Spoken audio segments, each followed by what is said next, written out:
영국의 옥스포드 대학의 교수로 재학했었던 탁월한 변증가입니다. C.S. 루이스 교수.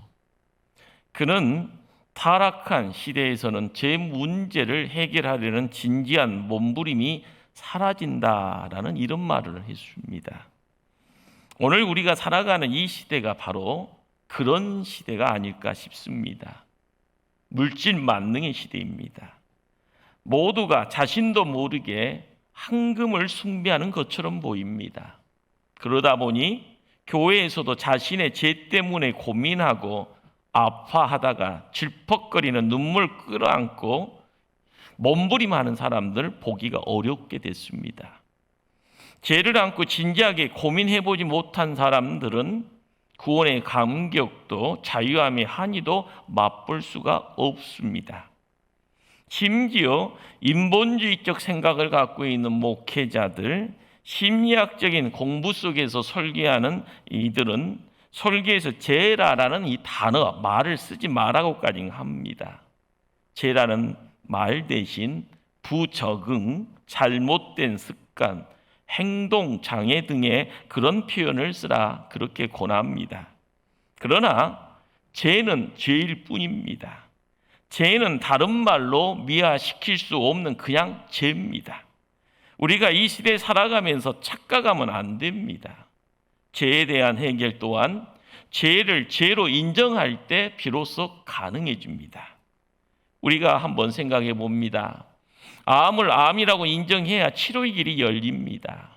암을 단지 피부에 부적응이니 피부 장애인이라는 말로 미화시켜 놓고 연고 발라놓고 완전한 치료 이루어졌다 착각하게 되어지면 안 되는 것처럼요. 독약이 든 병에다가 설탕, 꿀 이렇게 써놓고 아이들 앞에 갖다 놓으면 진짜 큰일 날 겁니다. 지금 온 세상 그리고 교회들이 코로나 팬데믹 가운데 있습니다. 2년의 세월이 흘러가면서 인간의 힘으로는 불가항력의 상황임을 깨닫게 만들어 놓았습니다. 인간의 신음소리가 점점 커져만 갑니다. 지금 하나님이 오셔야 합니다. 하나님의 도우심만이 이 문제 해결할 수 있습니다. 이 시대에 하나님의 사람들이 재앙 피하려고 비틀거리고 있고 두려움에 허적거리고 물질의 피폐함에 갇혀서 난 세상살이 어쩔 수 없이 불행한 삶 살아야 되는구나 자포자기해서는 안 됩니다. 이것이 더 큰 재앙입니다. 성도가 생명의 길에서 경로 이탈할 수 있죠. 그러나 본래의 길로 찾아가면 됩니다. 이 시간 우리가 당면하고 있는 이 재앙 앞에서 자포자기가 아니라 이 문제를 이겨나기 위해서 하늘의 불세례가 임하기를 기도해야 될 줄 압니다. 성도는 보여지는 세상 문제에 함몰되어 나중에는 폐기 처분되어서도 안 되는 그런 존재입니다. 어떤 문제를 일으키는 근본적이고 영적인 문제를 처리하기 위해서는 이 시간 정직하고 진지한 도전이 필요합니다. 사도행전 2장의 말씀입니다. 그들이 이 말을 듣고 마음에 찔러 베드로와 다른 사도들에게 물어 이르되 형제들아 우리가 어찌할꼬 하거늘 베드로가 이르되 너희가 회개하여 각각 예수 그리스도의 이름으로 세례를 받고 제사함을 받으라. 그리하면 성령의 선물을 받으리니. 그렇습니다. 회개하면 성령을 선물로 받으리라. 우리는 이 말씀을요 붙잡아야 될 줄 압니다. 어느 시대나 부흥의 성결, 선행 조건이 있습니다. 그것은 바로 회개였습니다. 아주 오래전이죠. 1904년 영국의 에일즈 지방에서 있었던 이 위대한 부흥, 세기를 열어가는 그런 자리에서요 1904년에 그 놀라운 부흥은요 조그만 시골교회에서 있었습니다. 성령이 강력하게 임하는 그 자리에요 진지한 회개가요 한 여인에게 허락이 됩니다. 이 여인이 예배를 드리면서 주기도문을 외울 수가 없게 됩니다. 우리가 우리에게 죄 지은 자를 사하여 준 것 같이. 이 대목에서 여인은 펑펑 울고 맙니다. 그리고 최근 자신을요 모함하고 아프게 한 남자의 얼굴이 떠올랐습니다. 기도 계속할 수 없었고요. 그리고 부질없이 교회 봉사한다고 웃고 다닐 수도 없었던 겁니다. 심지어 예배 자리에 앉아 있을 수가 없었습니다. 그녀는 마치요 심장에 화살 맞은 노루처럼요 벌떡 일어나서 교회를 뛰쳐나갑니다. 그리고 뛰어나갔던 그 자리에 용서가 안 되는 그 남자 앞으로 다가가게 됩니다.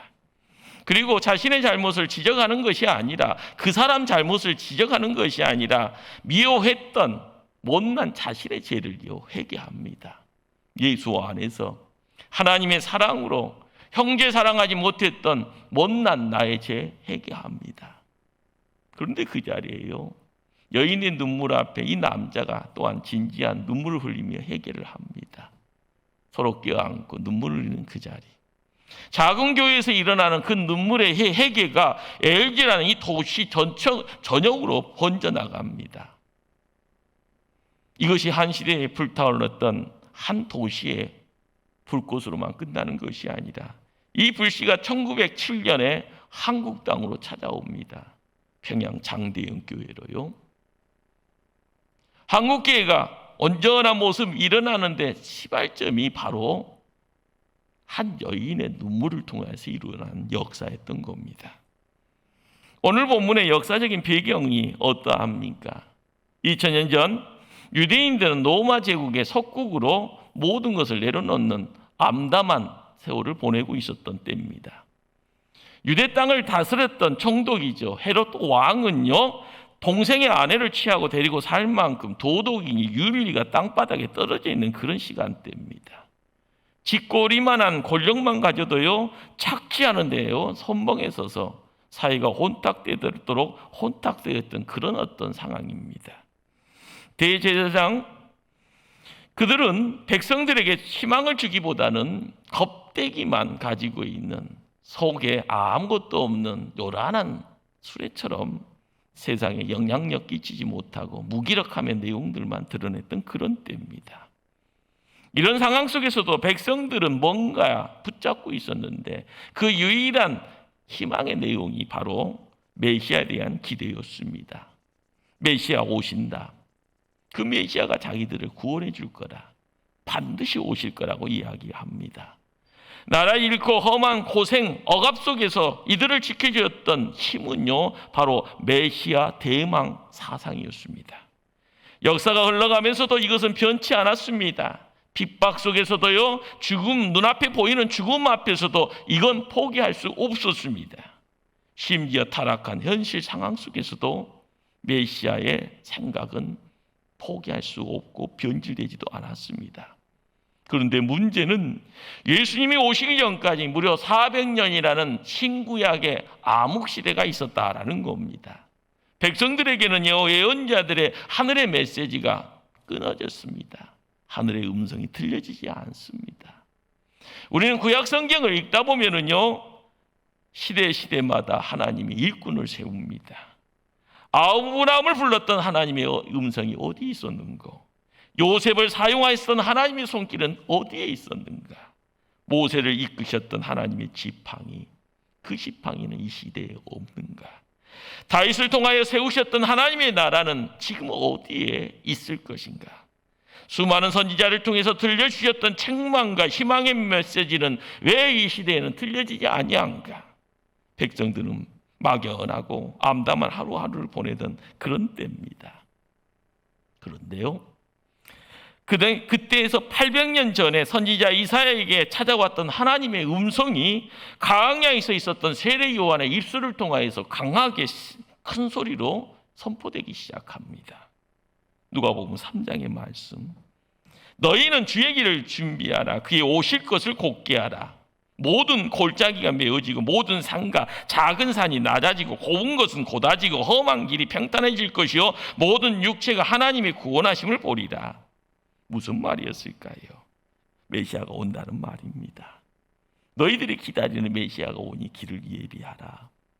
그의 오시는 것을 곧게 하고 왕 대신 메시아를 맞아들이기 위해서는 벗을 것은 벗어버려라, 끊을 것은 끊어버려라, 버릴 것은 버려야 된다, 이을 것은 이어라, 구부라지고 삐뚤어진 마음을 활짝 펴라. 그렇습니다. 무심코 놓치고 살아갔던 그 당대의 모습이고 이 시대의 우리네 현실입니다. 구부러진 눈으로 보는 것은 모든 것이 구부러질 수밖에 없습니다. 깨진 거울로는요, 모든 것이요 찌그러져 있고 깨져 있을 수밖에 없습니다. 험악하고 열악한 종살이. 그러다 보니까요, 나는 상처받고 깨진 마음 가지고 매일 헉헉거리면서요 하루살이 인생 살아가는 것, 그 모든 것 새롭게 회복하라는 말입니다. 실패한 낙담과 절망과 불신을 버려라. 모든 소망이 끊어져도 예수께는 소망이 있다. 아무리 속고 속아도 예수님은 믿을 수 있다. 모두가 나의 것 빼앗아가도 예수님은 내게 부어주신다. 나는 더 이상 희망 없다는 소리 하지 말고, 나는 구원받을 수 없다는 말 하지 말라. 예수는 능히 너를 구원할 것이다. 메시아가 오신다. 회개해라. 그를 영접하라. 바로 오늘 읽었던 세례 요한의 음성이 바로 이러합니다. 이러한 회개의 설교를 듣고 백성들이 광야로 몰려 나옵니다. 감동받아 나오는 백성들을 축하해야 할 판에요, 세례 요한은요 여지없이 그들을 책망합니다. 7절로 9절 말씀입니다. 요한이 세례받으러 나오는 무리에게 이르되 독사의 자식들아, 누가 너에게 일러 장차 올 진노를 피하라 하더냐. 그러므로 회개에 합당한 열매를 맺고 속으로 아브라함이 우리의 조상이라 말하지 말라. 내가 너에게 이르노니 하나님이 능히 이 돌들로도 아브라함이 자손이 되게 하시리라. 이미 도끼가 나무 뿌리에 놓였으니 좋은 열매 맺지 아니하는 나무마다 찍어 불에 던져지리라. 무슨 말인가요? 책망의 내용이 세 가지라는 것입니다. 첫째는요, 진노 피하는 보증수표로 세례를 받을 수 없다는 겁니다. 조주받지 않기 위해서요 알랑한 종교 행세해서는 안 된다. 그래서 그런 생각 가지고 세례 받으려고 하지 말라는 것이고요. 둘째는요, 진정한 너희 회개를 삶의 열매로 보이라라는 겁니다. 이것이 회개에 합당한 열매라는 겁니다. 셋째는요, 아브라함이 우리의 조상이라 자랑하지 말라는 겁니다. 아브라함을 닮은 구속이라는 하나도 없으면서요 아브라함이 조상이라고 말하며 살아가는 것, 그건 하나님 모독하는 것, 아브라함 모독하는 것이라. 믿음의 조상이면, 믿음의 후손이면 믿음의 후손답게 믿는 삶을 드러내라는 것입니다. 이때 그들의 반응이 어떠합니까? 우리가 무엇을 하리까? 말씀을 읽다 보면 10절, 12절, 14절에요 백성들이, 세리들이, 군인들이 똑같이요 우리가 무엇을 하리까 대묻습니다. 이 내용은요 사도행전 2장에 베드로가 군중들을 모고 설교를 하였더니 하나님 말씀 듣고 마음에 찔려서 우리가 어찌할꼬라고 물었던 것과 같은 상황입니다. 하나님 무조건 자기를 달래주기만 기대하는 오늘날의 교인들에게 세례 요한처럼 설계하고요, 세례 요한처럼 교회로 몰려온 사람들을 책망한다면 어떤 상황이 연출될까요? 아마 이런 교회 목사님은요 나중에는 빈 예배당에서 혼자 서 있을 것, 아니면은요 교인들에 의해서 교회당 밖으로 쫓겨났을지도 모릅니다. 사실 세례 요한처럼 예수님처럼 설계한다면 교인들이 몰려오기보다는 다 떠나가야 합니다. 우리가 한번 이 시대를 살아가면서 참이 어디 있고 거짓이 어디 있는가 고민해야 됩니다. 설교는 성도들을 행복하게도 하지만은요 이 설교를 통하여서요 내 마음에 가시가 박히기도 하고요 너무 아파서 괴로워할 수도 있는 겁니다. 오늘 본문 다시 한번 주목합니다. 세례 요한으로부터요 정나미가 떨어지는 책망을 들었음에도 불구하고 찔림받은 유대인들은 진심으로 회개를 합니다. 그래서 우리가 무엇을 하리까? 시비를 걸거나 트집 잡으려는 의도로 묻는 질문 아닙니다. 건성으로 던져보는 말 더더욱 아니고요.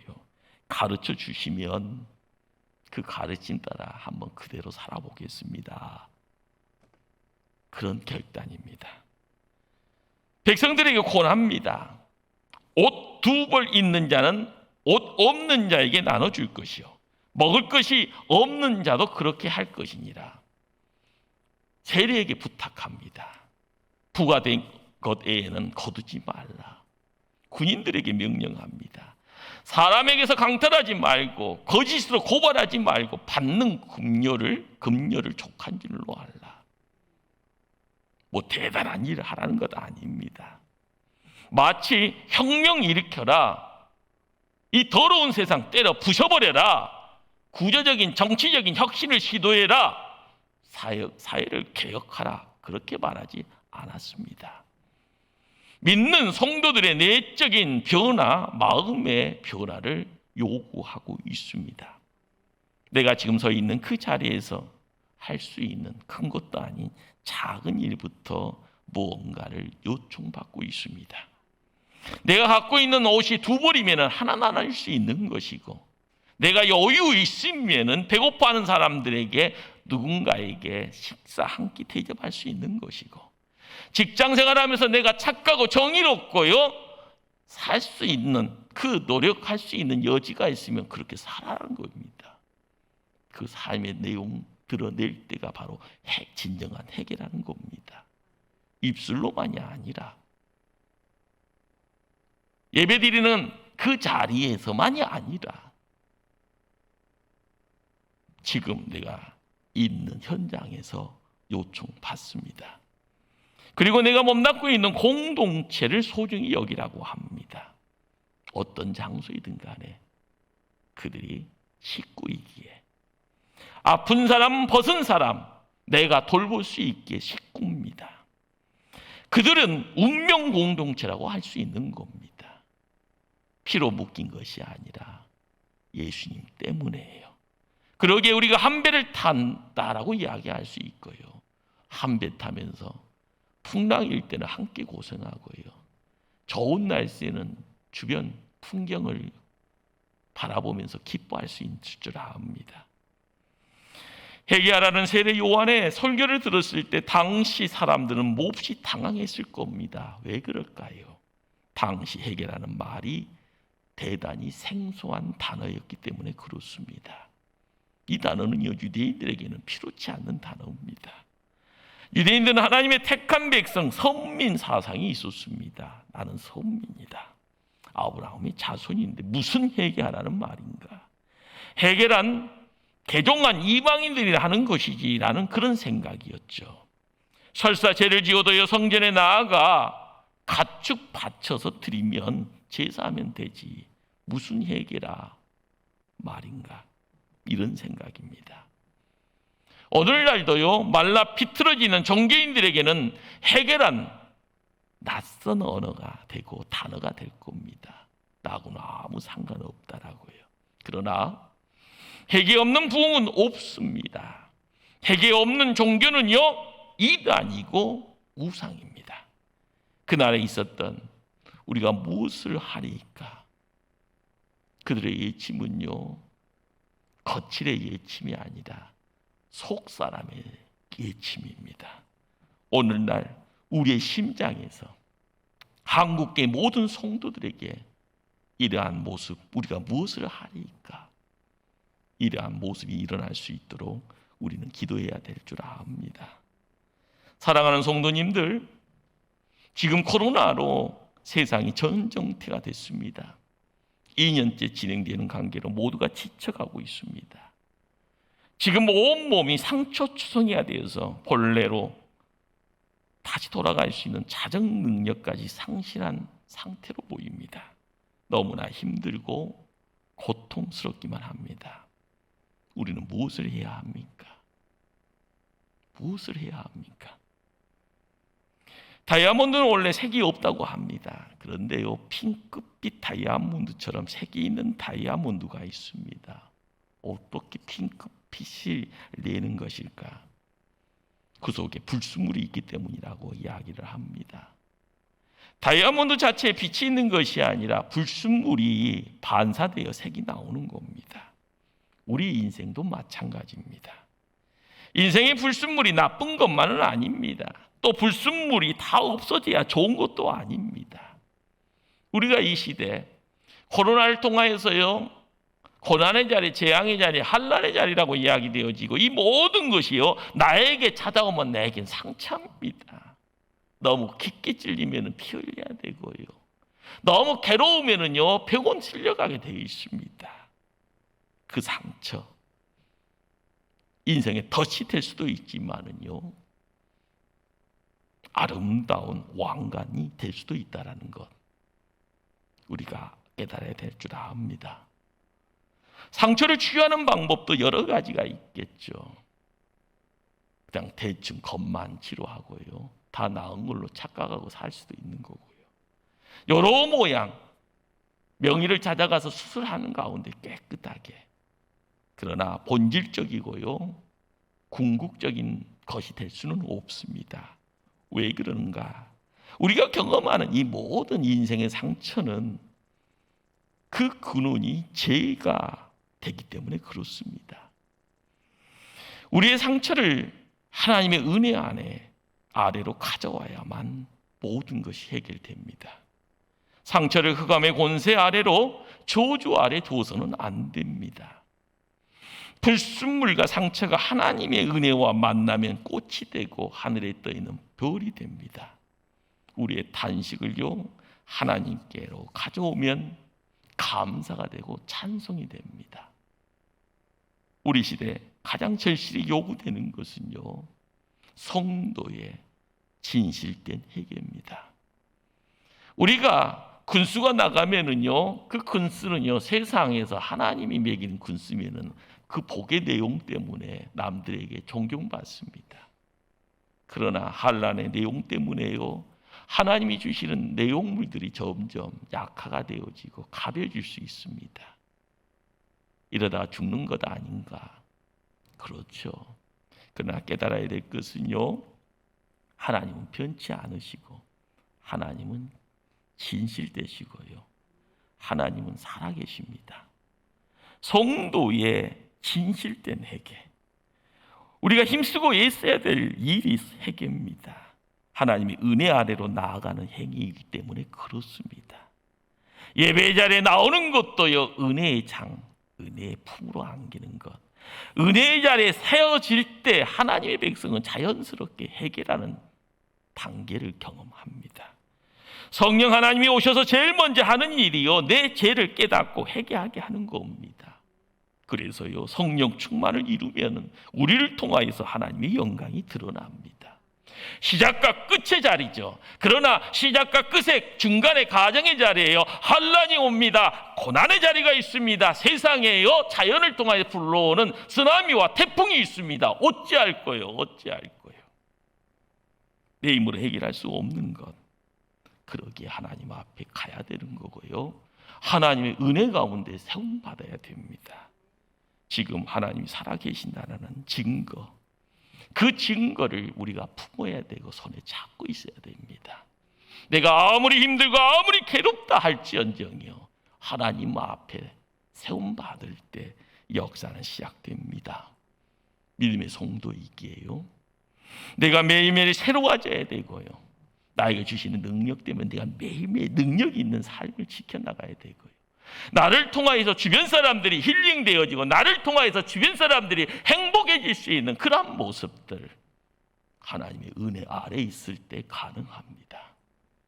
내가 지금 코로나의 재앙 가운데 있을지언정요 갇혀 있는 것처럼 보이고요 숨구멍 열리는 생명일이 안 보인다 할지언정 내가 은혜 가운데 있을 때 하나님 복의 복으로 우리의 삶을 새롭게 만들 줄 압니다.